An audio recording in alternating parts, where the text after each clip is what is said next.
오늘 저녁 예배 때는 우리 김희태 선교사님 선교보고 겸 또 우리 그 태국의 우리 팀들이 워십으로 하나님께 영광을 돌려주시기로 했습니다. 여러분들께서 저녁 예배 좀 많이 나오셔서 그 힘을 좀 실어주시면 좋을 것 같습니다. 저분들이 여러분들은 어떻게 생각하실지 모르지만 우리는 태국 동남아를 좀 쉽게 갈잖아요. 저기 오신 분들은 어렵게 오시는 거예요. 환율 차이도 있고, 지난번에 우간다에서 오신 분들이 있죠.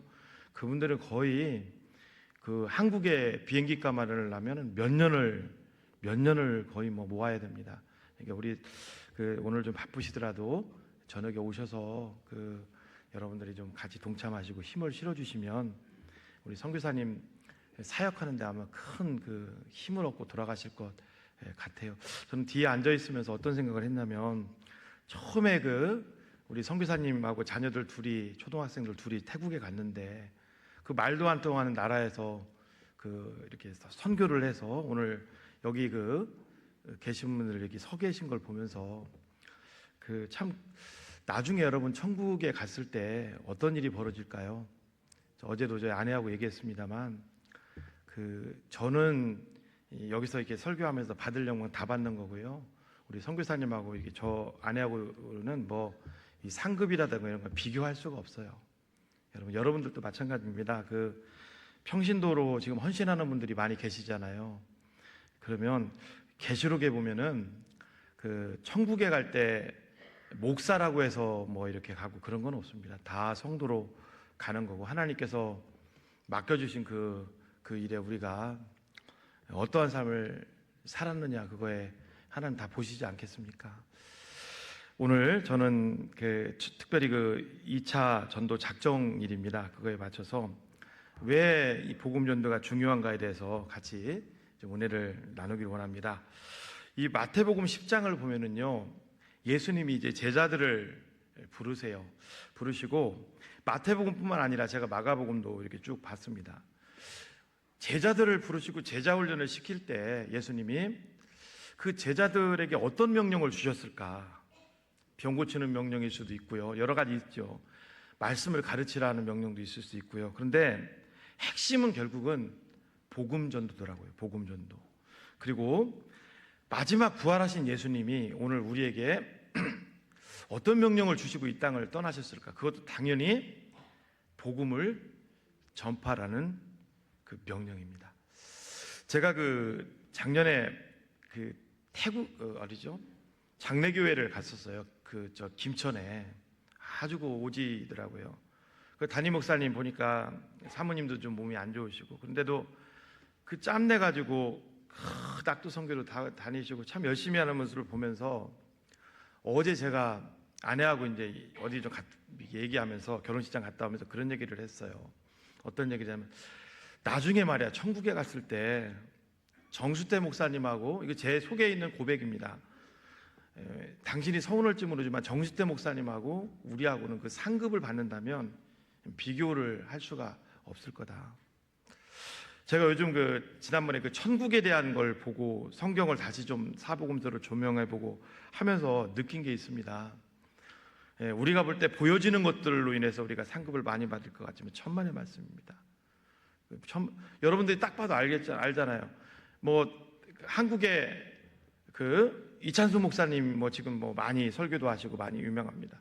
근데 누가 뭐라고 해도 사도 바울은 잘 몰라요. 그렇지? 근데 저는 확신하는 거 하나는 바울의 상급은 더 클 거예요. 근데 여러분, 바울이 아시겠지만 그가 무슨 세운 교회가 그렇게 걸출했습니까? 그가 무슨 수많은 사람들을 놓고서 설교를 했습니까? 그런데 보이지 않는 곳에서 정말로 헌신했죠. 목숨을 바칠 정도로. 저는 평신도 분들 많이 계신데 여러분, 소망을 가지세요. 하나님 앞에 여러분들이, 저도 직장생활 하다 왔잖아요. 직장생활 하는 거, 이 주의 일 하는 거, 발버둥 치시는 거, 그런 거 하나님이 다 보고 계시고 나중에 영원한 나라에 갔을 때 하나님이 반드시 기억하실 줄로 믿습니다. 오늘 예수님의 제자들에게 이 복음 전도의 명령을 내리시는데 예수님은 그냥 보내지 않았습니다. 당부사항과 주의사항을 곁들여서 보내셨는데요. 간단하게 몇 가지로 좀 살펴보면, 먼저는 복음을 전하러 가는 제자들, 우리들도 해당이 되게 제자들에게 예수님이 그렇게 말씀합니다. 뱀같이 지혜롭고 비둘기같이 순결하라. 우리 16절 말씀을 우리 천천히 한번 읽어보겠습니다. 보라, 내가 너희를 보냄이 양을 이리 가운데 보낸 것과 같도다. 그러므로 너희는 뱀같이 지혜롭고 비둘기같이 순결하라. 자, 보십시오. 예수님은 제자들을 보낼 때 누가 지금 보내는 거예요? 예수님이 보내는 거예요. 믿습니까? 여러분, 예수님이 보내는 거예요. 여러분, 당당하십시오. 예수님이 여러분들에게 사역도 맡기셨고요. 예수님이 여러분들을 선택하셨고, 하나님 선택하셨죠. 예수님이 이 자리로 이끌어 오신 줄로 믿습니다. 제자들이 보잘것없지만 예수님이 보내셨다고. 예수님이. 한편으로는 또 우리가 이걸 또 무겁게 바라봐야 되겠죠. 저도 많이 찔림이 있었습니다. 여러분들도 마찬가지. 우리 성도들 한 명 한 명을 대할 때 다 누가 그 자리에 있게 하신 거예요? 주님이 있게 하신 거예요. 주님이. 이걸 여러분들이 늘 기억하시고 우리 형제 자매들을 대하시는 여러분들 되시기를 바랍니다. 주님이 보내셨다고. 그런데 예수님이 보내시는데, 이 전도 현장으로 보내는데 양을 이리 가운데 보낸다. 이 일이라고 하니까 좀 애매하시죠? 늑대입니다. 늑대.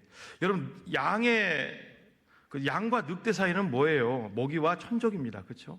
그러니까 이거 뭘 의미할까요? 무엇을? 우리 그리스도인들의 삶 자체가 계속적으로, 우리가 예수 믿으면 축복받는다는 말도 있지, 많이 하시는데 어려움의 연속이라는 거예요.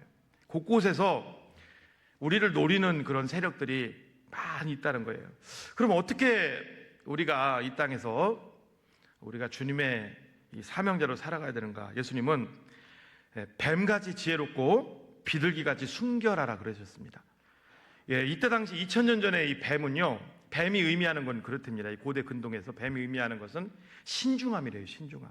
그러니까 우리가 하나님의 일을 해도 그렇고 복음을 전할 때도 그렇고 늘 신중해야 된다는 거죠. 신중. 어떻게 하면 신중함을 가질 수 있을까? 기도해야죠. 하나님 앞에 늘 말씀을 내 삶의 구심점으로 가져야 되겠죠. 예전에 이런 일이 한번 있었어요. 세계에서 복음을 전하기가 힘든 곳 중에 하나가 중동권이에요. 그죠? 중동 아랍 쪽이에요. 그리고 또 힘든 데가 이스라엘입니다. 이스라엘 굉장히 힘들죠. 그런데 이스라엘의 선교사님들이 보통은 뭘로 계시냐면, 선교사님들이 선교를 한다고 하면 대우도 못 받고 잘못하면 추방당하고, 이스라엘도 워낙 유대교로 똘똘 뭉쳐져 있잖아요. 그래서 선교사님들이 이스라엘 들어가면 뭘로 계시냐면 주로 가이드를 많이 하세요. 표 안 내면서 이제 가이드를 한다고. 선교사님들 자녀들 아빠 직업이 뭐야? 물어보면 이제 위장하는 거지. 우리 아빠 가이드라고. 근데 어렵게 거기서 이제 선교를 하는데, 한번 열심히 특심이라고 우리나라 모 선교단체에서 거기를 간 거예요. 자주 가죠. 또 단기 선교팀이 거기 이스라엘을 들어간 거예요. 그리고 여러분 아실 거예요. 땅 밟기라고 아시죠? 그거 한다고 많은 사람들이 기독교인이라는 어떤 걸 다 이렇게 내세우면서 예루살렘을 막 시가행진을 했다고요. 근데 오히려 그걸로 인해서 선교사님들에게 위치가 더, 유대인들에게 더 기독교에 대해서 반감을 사게 하고, 그러지 않아도 기독교인들이 싫은데 오히려 막 그동안 선교사님들이 물밑 작업을 많이 하는데 오히려 그걸로 많이 입지가 좁아졌다는 소리를 들었습니다. 이런 거나 똑같겠죠. 우리나라 예전에 코로나 때 여러분 기독교인들이 막 어겼다고 이렇게 이단이나 아니면 신천지, 세상 사람들이 볼 때는 여러분 우리나라 신천지 이단이라고 하지, 세상 사람들이 볼 때는 다 기독교입니다. 그렇죠? 막 방역 수칙 어기고 막 그럴 때 우리에게 반감 갖는 거랑 똑같은 거예요. 그래서 오히려 입지가 많이 좁아졌다는 얘기를 들었습니다. 그러니까 전도도 마찬가지라는 거예요. 전도도 마찬가지고 우리 삶도 마찬가지고 늘 매사에 신중을 기하라는 거예요. 그리고 여기 또 비둘기같이 순결하라고 말씀하십니다. 이 순결하라는 뜻은 무슨 뜻이냐면 잘못된 것이 들어가지 않는 상태, 그렇게 보시면 좋을 것 같아요. 그러니까 죄 가운데 거하지 말고 늘 거룩함을 유지하라, 그런 말씀을 주님이 주시는 거예요. 그러니까 우리 이 땅을 사는 그리스도인들, 우리 복음을 전하는 자들은 늘 기도하면서 하나님의 뜻을 분별해야 되고, 그리고 또 이 순결함을 잃지 말아야 된다는 거죠. 그리고 또 하나 17절 말씀을 우리 같이 한번 읽어볼까요? 시작. 사람들을 상가라. 그들이 너희를 공회에 넘겨주겠고 그들의 회당에서 채찍질하리라. 이 사람들은 어떤 사람들이냐면요, 예수님을 믿는 사람들을 핍박하는 사람들. 이 상가라는 게 뭐냐면 일정한 거리를 두어야 된다, 선을 두어야 된다. 이게 왜 그러냐면 이 사단이 틈을 탈 수 있기 때문에 그래요. 우리도 마찬가지입니다. 우리가 그 복음을 전하다 보면 우리 앞에 여러 가지 장애물들이 많이 있으실 거예요. 기도하시면서 그 공격적으로 나가는 것이 아니라 때로는 그런 선을 두는 것도 또 지혜라는 것을 예수님이 말씀을 하시는 거예요. 그러면서 뭐라고 또 얘기를 주님이 하시냐면 그 우리가 누군지를 다시 한번 이 말씀을 통해서 보라는 거죠. 여러분, 예수님은 우리 그리스도인들을 양이라고 했습니다. 양의 특징이 뭘까요, 여러분? 양은요, 공격 무기가 전혀 없어요. 그렇죠? 양을 저도 뭐 이스라엘의 양을 얘기하는 거겠죠. 우리나라 양 얘기하면 좀 복잡해집니다. 우리나라는 산양인데 그 뿔이 있잖아요. 근데 이스라엘 양은 공격 무기가 전혀 없어요. 또 다리도 짧고 또 털이 막 자라면 또 사람이 깎아줘야 되고 눈도 굉장히 시력이 안 좋아서 다 인수를 해줘야 돼요. 양은 결국은 뭡니까, 여러분? 목자가 없으면 살아가기 힘든 게 바로 양입니다. 그렇죠? 사냥하고는 다르죠. 좀 특이합니다. 여러분 혹시 그 양들 막 털 이렇게 많은 거 보셨어요? 물론 개종해서 그렇겠지만 아무튼 양은 털이 막 자라면 또 깎아줘야 돼요. 자, 우리가 양이라는 겁니다. 그럼 뭐를 의미할까요? 우리의 삶도 마찬가지라는 거예요. 우리 예수님을 늘 의지하지 않으면, 하나님을 늘 의지하지 않으면 우리는 이 땅에서 복음 전도자의 삶을 힘있게 살아갈 수가 없다는 거예요. 저는 이 말씀을 보면서 이런 생각을 한번 해봤습니다. 어떤 생각을 해봤냐면 요즘 이제 제자 훈련도 시키면서 생각이 났던 게 그거예요. 뭐냐면 제자 훈련을 받고 교회에서 믿음 생활을 저한테도 이제 적용이 되더라고요. 믿음 생활을 잘 하는데 하나님의 우리를 향하신 긍휼, 하나님의 인도가 우리를 향하신 은혜가 없으면 저부터도 또 여기 뭐 중직자분들, 장로님, 뭐 권사님 다 집사님 계신데 어떻게 될까 제가 생각을 해봤어요. 어떻게 될까요, 여러분? 교만해집니다. 굉장히 교만해집니다. 여러분 그 믿음 생활에서 여러분들 꼭 기억하십시오. 두 가지 삶이 믿음 생활에서 우리 삶을 위협하는 게 두 가지예요, 결국. 자, 다윗이 괜히 사무엘 상하를 보여주는 게 아니라 다윗을 보면 금방 알게 돼요. 사무엘 상에서는 다윗이 어땠어요? 하나님을 전적으로 의지했죠, 그죠? 사무엘 하루 넘어오면서 어때요, 여러분? 사무엘 하루 넘어오면서 다윗이 왕이 됐잖아요. 왕이 되면서 다윗이, 자, 사무엘 상에서는 대적들이 막 공격을 했어요, 그렇죠? 힘을 들었어요. 하나님을 의지해요. 그런데 사무엘 하루 넘어오면서 이런 게 붙어요, 다윗에게. 다윗이 어디를 가든지 하나님이 이기게 하시리라. 그런데 문제는 사무엘 하루 이제 뒷부분 20장 이후로 가면서 다윗이 하나님이 명하지 않은 일을 하죠. 인구조사를 합니다. 교만이죠. 여러분 항상 우리가 기억하셔야 되는 게 중직자들일수록 교만죄 정말 조심하셔야 돼요. 제가 볼 때는요, 가장 그리스도인들에게 무서운 게 교만죄입니다. 왜냐? 지식도 있어, 제자훈련 받아서. 또 신앙 연수도 있어. 또 직분도 있어. 그러면 이제 걷잡을 수 없는 게 뭘까요? 교만죄입니다. 그걸 여러분들이 잘 조심하셔야 돼요. 교만죄가 우리 속에 들어와 보면은요, 이제는 하나님까지도 안 보이는 거죠. 내가 다 좌지우지하시려고 하는 거죠. 그러니까 항상 선줄로 생각한 자는 늘 넘어질까 조심하시고 하나님 앞에서 겸손함을 잃지 않으시기를 바랍니다. 진짜 그런데 중요한 건 뭐냐면요, 그리스도인들이 교만한데 교만은 자체를 모르는 게 더 문제예요. 교만한 거 알면 여러분 교만하지 않죠. 절대 모르죠. 절대. 자, 사울이 자기가 교만하고 자기가 지금 잘못된 길로 가는 거 알았을까요? 몰랐습니다. 계속 그 길을 가는 게 문제죠. 밖에 있는 불신자들, 지금 죽으면은 지옥으로 가는데 불신자들 그거 알까요? 모르니까 계속 지금 자기 뜻대로 사는 거죠. 우리가 이런 부분을, 여기 겸손하신 분들은 그 은혜입니다. 은혜. 하나님의 오늘 찬양만 은혜가 아니라 하나님 앞에 내가 분별력을 가지고 지금 내가 기도할 수 있다는 거, 지금 내가 직분을 소중하게 여긴다는 거, 가정에서나 직장에서나 교회에서나 어디를 가든지 내가 하나님 앞에 서 있다는 게 최고의 은혜인 줄로 믿습니다. 근데 가장 큰 비극은 뭐냐면 하나님이 안 보이는 거예요. 사람들만 자꾸 보이고. 그러면은 정말 하나님 앞에 더 엎드리시는 여러분들 되시기를 축복합니다. 우리는 하나님의 능력으로 사는 자들이에요. 제가 요즘 이 설교를 보면서 뭐를 하나 봤냐면요, 나비하고 나방, 저는 비슷한 줄 알았어요. 나비하고 나방. 근데 재밌는 게 있더라고요. 나방은요, 날 때 자기의 힘으로 난대요. 나방은. 그 바운더리가 상당히 좁죠. 근데 나비는요, 깜짝 놀랐어요. 나비는 좀 날개도 특이하잖아요. 나비가 나는데, 나비는 태양에서 힘을 얻는데, 태양의 햇빛에서.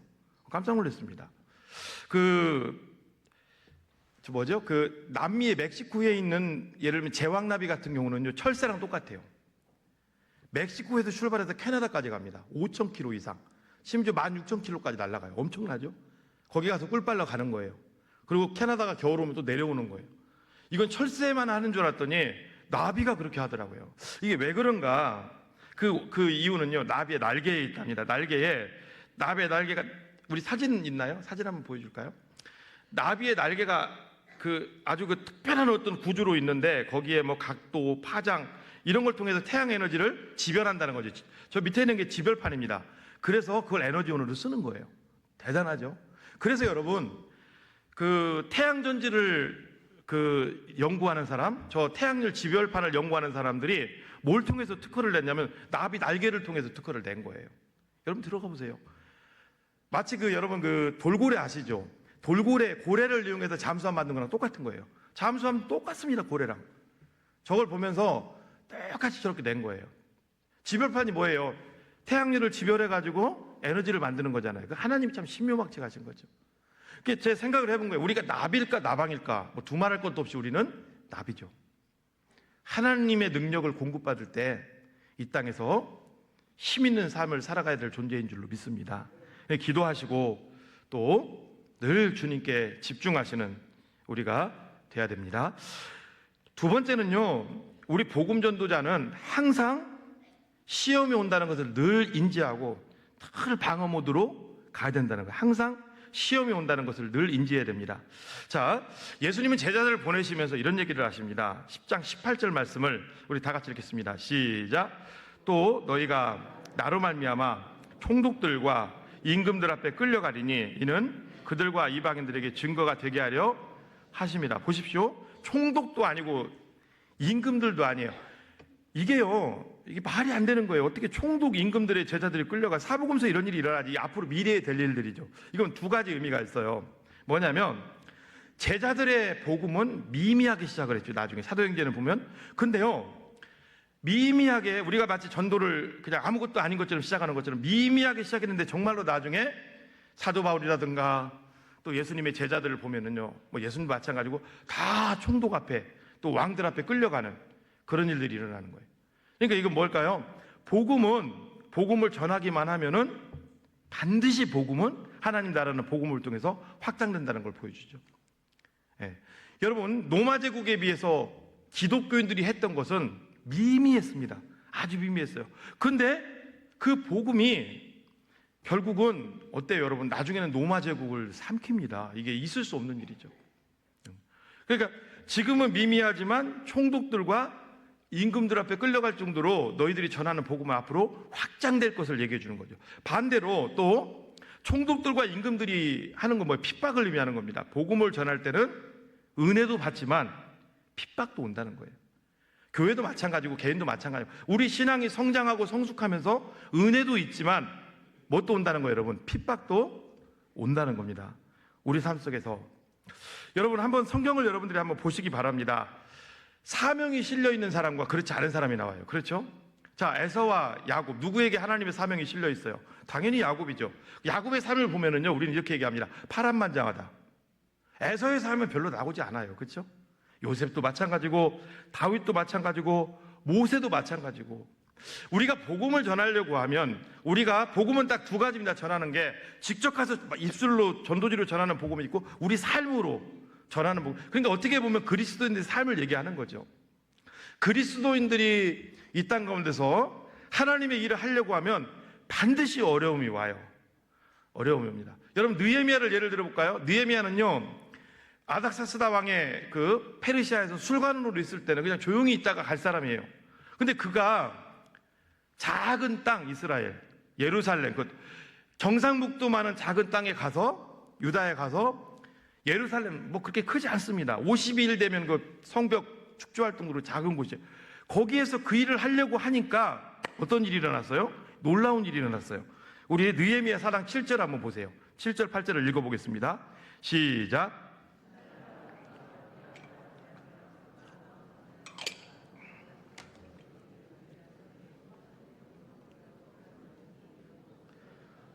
다 함께 꾀하기를 예루살렘으로 가서 치고 그것을 요란하게 하자. 보세요, 여러분. 산발랏은 누구예요? 북이스라엘의 왕이 총독입니다. 도비야, 암몬, 아라비아 사람, 또 암몬 사람들, 도비아는 거기 뭐 지도자겠죠. 또 아수도 사람들. 여러분, 작은 그 땅 이스라엘에 딱 그 성벽 하나 건축하려고 하는데, 여러분, 산발랏만 와도 돼요. 산발랏도 그 북이스라엘 총독이면 크죠. 그런데 옆에 나라들이 다 달라붙는 거예요. 뭐를 의미할까요? 우리가 하나님의 사람들이 하나님의 뜻대로 살려고 하면 사단도 가만히 있지 않는다는 거죠. 총공격을 해오는 거예요. 총공격. 여러분, 그걸 꼭 아셔야 됩니다. 여러분, 우리가 주님 일을 할 때 우리는 아무렇지 않은 것 같지만 사단은 늘 틈을 노리고 있는 거예요. 늘 틈을 노리고 있는 거예요. 여러분, 제가 사역자로 있잖아요. 사다리 하는 게 뭘까요? 아마 목사님 공감할 겁니다. 100%, 1000% 공감할 거예요. 설교 준비 못하게 만들어요. 그렇죠? 복음전도 못하게 만들어요. 성도들 신방 못하게 만들어요. 기도 못하게 만들어요. 성도들 어떨까요? 계속 사회에서, 직장에서, 교회에서 주일 예배 못 나오게 만들어요. 계속 그러는 거예요. 계속 끊임없이. 언제까지? 천국 갈 때까지 계속 그러는 거예요. 계속 그러는 거예요. 계속 내외적으로 계속 그러는 거예요. 그게 여러분 성경에서 말하는 하나님의 사람들의 길이에요. 여러분, 항상 여러분들이 이거를 가지고 늘 가셔야 된다. 이거 어떻게 될까요? 그 앞에 예수님 신중하라는 말을 했죠. 기도하고 분별력을 가져라. 그리고 거룩해라. 순결해라. 그때 하나님이 우리를 도와주시겠대요. 그게 19절과 20절 말씀입니다. 너희를 넘겨준다는 말은 뭐예요? 핍박당할 때 어떻게 또는 무엇을 말할까 염려하지 말라, 걱정하지 말라는 거죠. 이때 너희에게 할 말을 주시리라. 뭘까? 하나님이 너를 도와주시겠다는 거죠. 그리고 말하는 이는 너희가 아니라 너희 속에 말씀하시는 이 곧 너희 아버지의 성령이시니라. 여러분, 꼭 기억하십시오. 하나님의 사람들이 하나님의 뜻대로 살려고 하면은요, 반드시 사단은 늘 비수같이 우리 가운데 파고듭니다. 아마 여기 이번에 그 새벽 기도 댕긴 때 열심히 기도하시는 분들도 있을 거예요. 그러면 그 은혜가 계속 그 기도 자리에 계속 다 파고 들어오는 거예요. 계속. 어떻게 파고 들어올까? 그 다음 구절에서 정확히 얘기를 또 해주고 있습니다. 우리 21절과 22절 읽어볼까요? 시작. 장차 형제가 형제를, 아버지가 자식을 죽는데 내주며 자식들이 부모를 대적하여 죽게 하리라. 또 너희가 내 이름으로 말미암아 모든 사람에게 미움을 받을 것이나 끝까지 견디는 자는 구원을 얻으리. 여러분, 형제가 형제끼리 싸우는 게 말이 되는 거예요? 말이 안 되죠. 아버지가 자식을 죽는데 내준다는 게 말이 되는 거예요? 말이 안 되죠. 다른 본문을 또 보면요, 유사 본문을 보면 뭐라고 하냐면 원수가 되게 한다는, 이게 미가서 7장 6절 말씀 그대로 따온 거거든요. 이게 뭐예요, 여러분? 예수를 우리가 믿고 하나님의 자녀로 사는 즉시 여러분, 우리가 중직자가 되고 믿음 생활을 하면 할수록 우리 삶 속에 형통이 일어나는 게 아니라 계속 어려움이 올 수 있다는 거예요. 여러분, 자녀들 가정에서 여러분 부부싸움도 하시고 자녀들 때문에 힘든 게 여러분 이게 우연이라고 생각하세요? 그냥 절대 우연이 아닙니다. 여러분들이 하나님의 뜻대로 살려고 하면 할수록 사단도 절대 가만히 두지 않습니다. 기도하셔야 됩니다. 기도하시고 하나님 의지하셔야 됩니다. 계속 빵빵 터지는. 여러분들이 회사에서 누구하고 싸웠어요. 힘들어요. 회사에서 여러분 괴롭힘 당한 분들 있으시죠? 그렇죠. 회사 그만둘 수도 없고 굉장히 힘듭니다. 그렇죠. 그리고 또 교회 공동체에서 누구 때문에 힘들 수도 있고요. 내 주변 사람도 힘들 수도 있고. 여러분, 이게 우연이라고 생각하세요? 천만의 말씀입니다. 사단은 가족들끼리도 원수가 되게 만들고 싸우게 만드는데 다 악한 영들이 거기서 얘기를 하는 거예요. 저는 이 말씀을 전에 읽으면서 이게 묵상하면서 굉장히 저한테 위로가 되더라고요. 왜냐면요, 부교육자 때 어떤 그 시험이 이만큼이라면 담임 목사가 저희도 우리 교회뿐 아니라 다른 데도 하다 왔잖아요. 계속 그런 것들이 오면서 이제 깨닫는 거예요. 뭐냐면 이 사단이 그냥 놔두겠어요, 여러분? 사단이 그냥 놔두겠냐고요. 근데 저만 그런 줄 알았더니 다 똑같아요. 주변에 담임 목사님, 제 비슷한 사람들, 나간 사람들 다 똑같아요. 다 힘들어요, 내적으로. 다 어렵고. 여러분 성도님들은 안 그렇습니까? 아무것도 안 하면 편하죠. 그냥 예배만 드리러 다니면. 장로님들도 힘들어요. 장로님도 여기 앉아 계시지만 말 못할 게 다 있다고요. 중직이 될수록 여러분 웃으시잖아요. 뭔가 통하는 게 있는 거거든요. 힘든 게 있어요. 말 못할 게. 여러분 이것을 우연으로 보시면 안 됩니다. 제가 지금 이게 뭐 웃으면서 하는 게 아니라 진짜 여러분 기도하셔야 됩니다. 기도하지 않으면 계속 사단이 여러분 붙들고 흔들 거예요. 이거 해결하려고 하면 이거 딱 봉합하면 또 이게 터지는 거예요. 자녀들 때문에 힘든 거예요. 또 다 힘들 겁니다. 아이고 좀 뭐 좀 해결하려고 하면 자녀들이 딱 배째라고 나 결혼 안 할 거야. 45까지 버티는데 어떻게 합니까? 무슨 그렇잖아요. 계속 가족들끼리 버티고 계속 그렇잖아요. 그렇죠? 이것 좀 되면 그러니까 여러분 왜 미가서에 있는 말씀이 인용돼서 이게 나오겠어요? 우리가 하나님의 뜻대로 산다는 게 우리가 복음 전도자로 산다는 게 쉽지 않다는 것을 보여주는 겁니다. 여러분 사람은요 의지의 대상이 아닙니다. 말씀드렸죠? 하나님만 우리의 의지의 대상인 줄로 믿습니다. 자, 느헤미야를 한번 보세요, 여러분. 산발라, 도비야, 아라비아 사람, 아스돗 사람 다 달려들어가지고 느헤미야 사역을 했는데 막 총공격을 해서 방해를 했어요. 하나님 의지해서 드디어 하나님을 의지해서 딱 그걸 물리쳤어요. 그랬더니 또 다른 게 또 뻥 터지는 거예요. 어떤 게 뻥 터져요? 느헤미야 5장 1절 말씀 읽어볼까요? 시작. 그때 백성들이 그들의 아내와 함께 크게 부르짖어 그들의 형제인 유다 사람들을 부르짖었다는 것은 기도했다는 게 아닙니다. 막 여러분 생각해 보세요. 술관으로 1000km 멀리 떨어진 그 페르시아 제국에서 편안하게 왕의 비서실장 하면서 살 사람이에요. 믿음도 있습니다. 그런데 다 내려놓고 죽을 각오하고 누구를 위해서? 이스라엘을 위해서 이스라엘을 위해서 지금 이 헌신을 하는데 지도자가 돼서 떨어지는 거 아무것도 없습니다. 그렇죠? 이거 하면 이제 가야 돼요. 느헤미야는 여러분 예루살렘 성벽 이거 하고 가야 될 사람이에요. 그런데 거기서 막 머리끄댕이 잡고 싸우는 거예요. 외부적인 게 이제 잠잠해지니까 내부적인 게 또 일어나는 거예요. 이게 여러분 우리 그리스도인들의 삶이에요. 예수님은 안 그랬습니까? 예수님도 마찬가지죠. 모세의 삶은 어땠을까요? 모세도 똑같습니다. 외부적으로 아시겠지만 뭐 애굽이라든가 아말렉이라든가 계속 공격해 오죠. 미디안이라든가. 그 내부적으로는 좀 좋아야 되잖아요. 내부적으로. 자, 내부적으로 볼까요? 민수기 14장 2절, 3절, 4절 한번 읽어보겠습니다. 시작. 이스라엘 자손이 다 모세와 아론을 원망하여 하며 온 회중이 그들에게 이르되 우리가 애굽 땅에서 죽었거나 이 광야에서 죽었으면 좋았을 것을 어찌하여 여호와가 우리를 그 땅으로 인도하여 칼에 쓰러지게 하려 하는가? 우리 처자가 사로잡히니 애굽으로 돌아가는 것이 낫지 아니하랴. 이에 서로 말하되 우리가 한 지휘관을 세우고 애굽으로 돌아가자 하매. 이게 모세가 지휘관인데 모세 지휘관을 또 세우고 이제 뭐라는 거예요, 여러분? 모세 탄핵하자는 거예요. 모세 탄핵하고 새로 세워서 갚버리자. 모세도 마찬가지입니다, 여러분. 모세도 그냥 미디안에 가서 신앙도 있겠다. 거기서 있다가 그냥 조용히 양치다가 하나님 앞에 가면 됩니다. 그런데 지금 이 고생을 하는 거잖아. 누구 때문에? 이스라엘 백성들 때문에. 그런데 모세 앞에서 지금 모세 탄핵하자는 얘기예요. 사랑하는 여러분, 우리 그리스도인들의 삶은 늘 이 생활의 연속이라는 것을 늘 기억하십시오. 여러분, 부부싸움 성격이 안 맞아서 그런 게 아닙니다. 믿음 생활하는 사람 마귀는 그냥 두지 않습니다. 가정 모든 게 다 그래요. 사단이 계속적으로 역사를 합니다.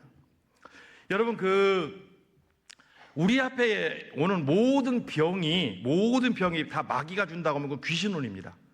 그러나 우리 앞에 일어나는 싸움들 있지, 분열들 이런 건 대부분이 뭐냐면 우리는 성격 차이라고 하지만 악한 영이 틈을 타는 경우가 상당히 많아요. 그래서 여러분, 바울의 말대로 분을 내어도 참고 다음 날까지 가져가지 말고. 여기 혹시 이런 분들 있으실 거예요. 누구를 계속 미워하는 분들. 그게 성령이 하실까요? 천만의 말씀입니다. 왜 그럴까요? 미움을 주면서 내 속에서 은혜를 뺏어가 버리는 거예요. 그리고 하나님 일을 못하게 만드는 거예요. 마지막에 내가 하나님 일을 하려고 하면 그때 너무 늙어버렸어요. 그러다가 겨우 천국 가게 만드는 거예요. 그때는 이제 후회해도 늦는 거죠. 이런 것들을 여러분들이 잘 한번 생각해 보시고 하나님 앞에 늘 우리 자신들을 점검하시고 기도로 사시기 바랍니다. 그러면 우리가 이렇게 어려움과 이 힘듦을 당하는데 우리는 뭘로 위로를 받아야 될까요? 하나님의 말씀이죠. 마태복음 5장 11절로 12절 예수님이 이런 말씀을 우리에게 주십니다. 읽어볼까요? 시작. 나로 말미암아 너희를 욕하고 박해하고 거짓으로 너희를 거슬려 모든 악한 말을 할 때는 너희에게 복이 있나니 기뻐하고 즐거워하라. 하늘에서 너희 상이 큽니다. 하늘의 상이 진짜예요. 그렇죠? 너희 전에 있던 선지자들도 이같이 박해했느니라. 어려움 당하시는 분들이 있을 거예요. 예수님 믿고 믿음 지키느라고. 상이 크대요. 베드로 사도도 이런 얘기를 했습니다. 베드로전서 1장 7절에 읽어보겠습니다. 시작. 너의 믿음의 확실함은 불로 연단하여도 없어질 금보다 더 귀하여 예수 그리스도께서 나타나실 때 칭찬과 영광과 존귀를 얻게 할 것이니라. 여러분, 제가 지난주 3부 예배 때 그 얘기를 했습니다. 우리 죽으면요 어디로 갑니까? 믿는 사람은 낙원으로 갑니다. 낙원이란 뜻이 무슨 뜻일까요? 파라데이소스, 뜰 정원이란 뜻입니다. 천국의 뜰 정원이에요. 안 믿는 사람 어디로 갑니까? 음부로 갑니다. 무슨 뜻일까요? 하데스란 뜻이에요. 믿지 않는 사람, 그 죽은 자들의 임시 거처예요. 거기서 이제 유치장처럼, 거기서 구치소처럼 이제 심판 판결받을 날을 기다리는 거예요. 믿는 사람은 여러분 들뜨겠죠. 그런데 이 땅에서 여러분 정말 주님 뜻대로 살고 목숨 바쳐 산 사람은 너무 행복하겠죠. 공부 조금 해보신 분들은 알 거예요. 시험을 치르고 나서 그 기다리는 재미가 얼마나 좋은지 아시죠? 저희들도 학교 때 초등학교 때 90점 이렇게 넘으면 수 배지를 준다든가 상을 줬다고 이게 알아요 본인이. 그러면 너무 행복한 거예요. 너무 행복한 거예요. 하루 이틀 가는 게 그 상 받을 마음으로. 여러분 천국에 딱 그 낙원과 음부에 가면 그럼 안 믿는 사람들은 어떨까요? 불신자들은 어떨까요? 하루하루가 지옥이죠. 이제 주님의 판결이 있을 때 영원한 이제 생각지도 않은 그런 곳으로 떨어져야 되니까 우리가 전도해야 되는 겁니다. 사랑하는 여러분, 여기 선생님들도 많이 계시고 또 우리 직분자들도 많이 계시고 또 평신들도 많이 계신데 하나님은 우리 모든 삶을 총체적으로 평가하실 겁니다. 그리고 하나님을 늘 바라보면서 위로를 받으시고 우리 자신들을 잘 믿음으로 지키시는 여러분들이 되시기를 축복합니다. 마지막 세 번째는요, 우리는 이제 복음을 전하면서 하나님의 심판이 반드시 온다는 것을 우리가 잊지 말고 하루하루 살아가야 된다는. 왜 전도를 해야 될까요? 하나님의 심판이 우리 앞에 있기 때문에 그래요. 마태복음 10장 26절 읽어볼까요? 시작.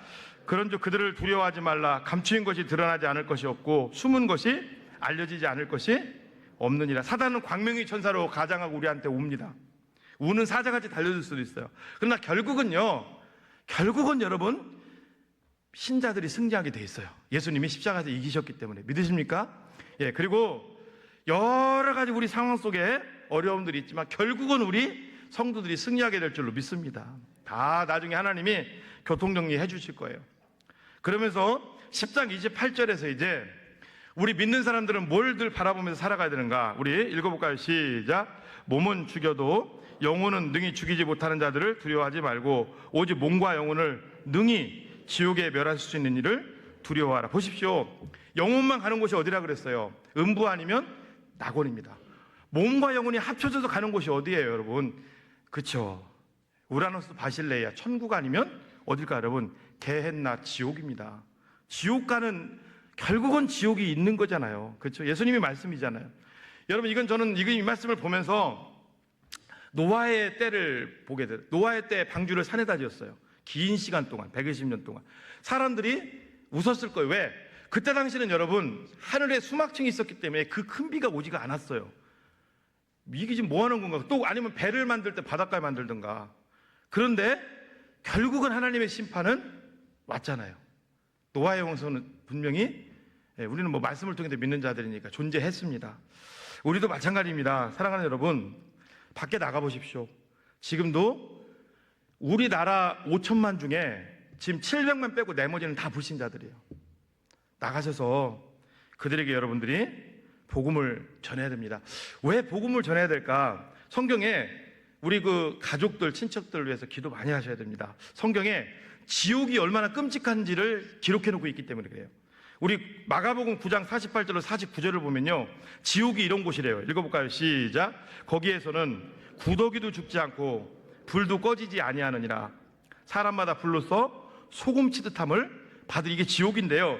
왜 구더기가 나왔을까? 이유가 있답니다. 구더기는요, 저도 구더기를 좀 만져봤어요. 구더기는 그 곤충과 동물 다 합쳐서요, 이게 뭐죠? 피부가 가장 부드럽대요. 실제 구더기 만져봤으니까 굉장히 부드럽습니다. 시골에서 아마 자라신 분들은 아실 거예요. 한여름에 구더기가 밖으로 나오잖아요. 그러면 태양빛을 받으면 탈 정도로 피부가 약합니다. 근데 문제는 타면 죽어야 되잖아. 이게 이 피부가 약한 게 안 죽는 게 문제죠. 고통은 그냥 받는 거고. 근데 지옥이 어떤 곳이에요, 여러분? 빨가벗겨져서 그 속에 들어가서 세세토록 죽지를 않으니까 그 고통 계속 받아야 돼요. 그 고통을, 엄청난 고통을 받아야 돼요. 그 고통을. 구더기 그 얇은 살갗이 그 불과 유황의 그 뜨거운 어느 정도 세긴지는 모르겠습니다만 그 고통을, 그 상상을 초월하는 거예요. 그게 지옥입니다. 보니까 그곳이 어떤 곳이냐 보세요. 각 사람마다 이제 임하게 되는데 불로써 소금 치듯함을 받으리라. 이게 무슨 얘기인가 한번 생각을 한번 해봤어요. 이 비유가 좀 맞을지 모르지만 그 소금구이 대하 드셔보신 분들 있죠. 근데 그 죽은 거 말고 불 딱 지핀 다음에 그 살아있는 대하를 넣으면 어때요? 막 참 잔인하죠. 그게 튀잖아요. 맞아요? 팍팍팍팍 튀잖아요. 지옥이 여러분 얼마나 그 지옥 고통을 우리가 안다면은 우리가 복음을 전해야 될 줄로 믿습니다. 주변에 안 믿는 분들, 예전에 어떤 분이 그런 얘기를 하더라고요.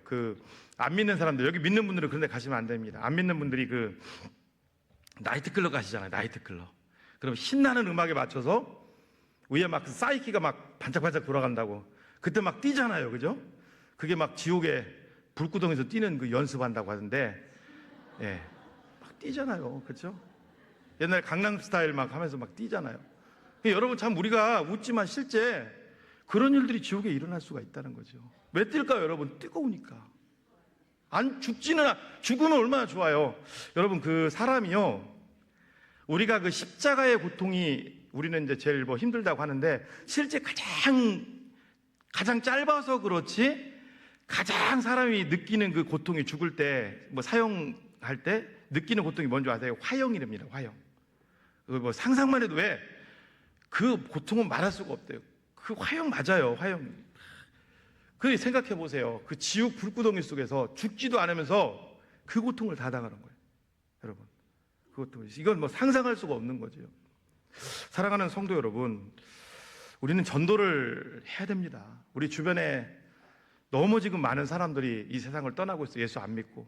어저께도 누가 좀 돌아가셔서 이화여대 병원, 이대병원 갔다 오는데 아주 젊은 사람이 20대 같더라고요. 돌아가신 모습이 딱 있더라고요. 그걸 보면서 참 마음이 아팠습니다. 젊은 사람들이 죽고 누가 하여튼 죽고, 그럼 우리는 죽는 걸로 끝난 것처럼 보이죠. 장례식 하고. 근데 그렇지 않죠. 그 영혼은 어떻게 된다고요? 예수님 다시 오실 때까지 음부에 있으면서 바들바들 떠는 거예요. 제가 정확히 천국과 지옥, 음부와 낙원을 알려드렸어요. 여러분 보세요. 살인사건을 저지르고 사람을 2-3명 죽으면 이제 사형이겠죠. 아직 형 집행은 이제 안 받고 유치장 구치소에 사람이 갇혀 있어. 어떨까요, 여러분? 마음이 어떨까요, 여러분? 예수 안 믿고 죽은 사람은요 2중 3중 고통 받는 거예요. 바로 지옥으로 떨어지는 게 아니라 일단은 그 하데스라고 하는 그 음부에 들어가서 예수님 다시 오실 때까지 바들바들 떨면서 기다리는 거예요. 그리고 나중에 심판대에 올라가서 심판받고 영원한 지옥으로 떨어지는 거예요. 이걸 안다면 우리 주변에 예수님을 믿지 않는 사람들에게 꼭 복음을 전해야 될 줄로 믿습니다. 오늘 2차 작정입니다, 여러분. 쉽지는 않을 거예요. 1차 때 안 하신 분들, 또 지금 안 하신 분들은 아직도 2달이라는 기간이 있습니다. 그런데 이걸 알면서도 전도가 왜 어려울까?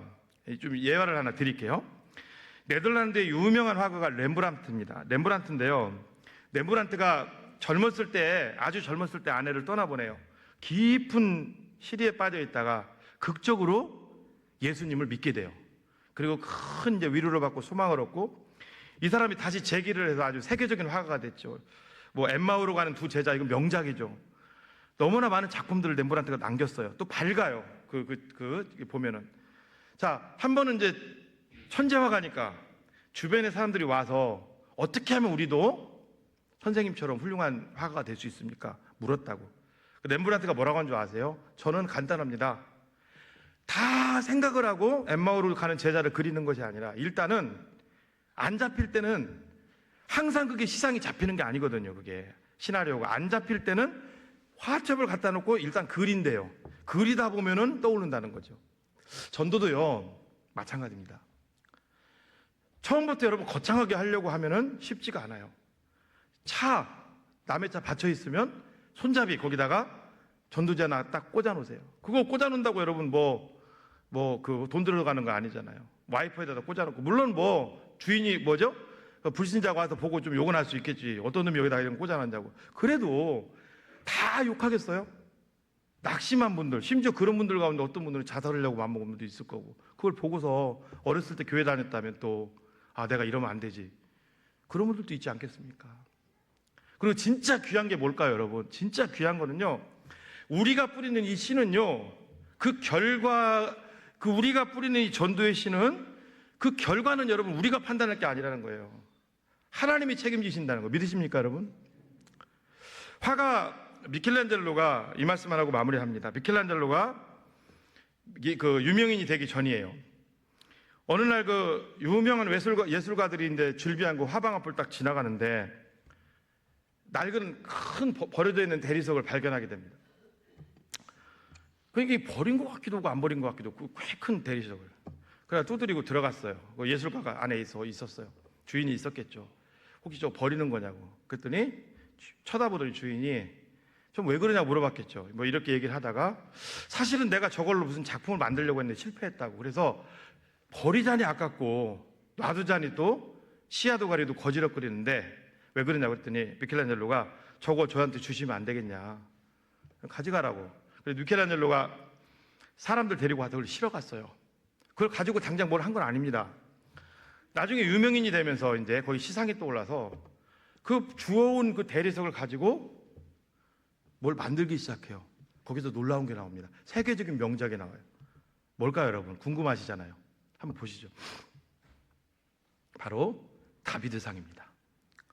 그 밑에 부분은 미성애자 관람물가라 제가 안 보여드렸어요. 다비드상이에요, 여러분.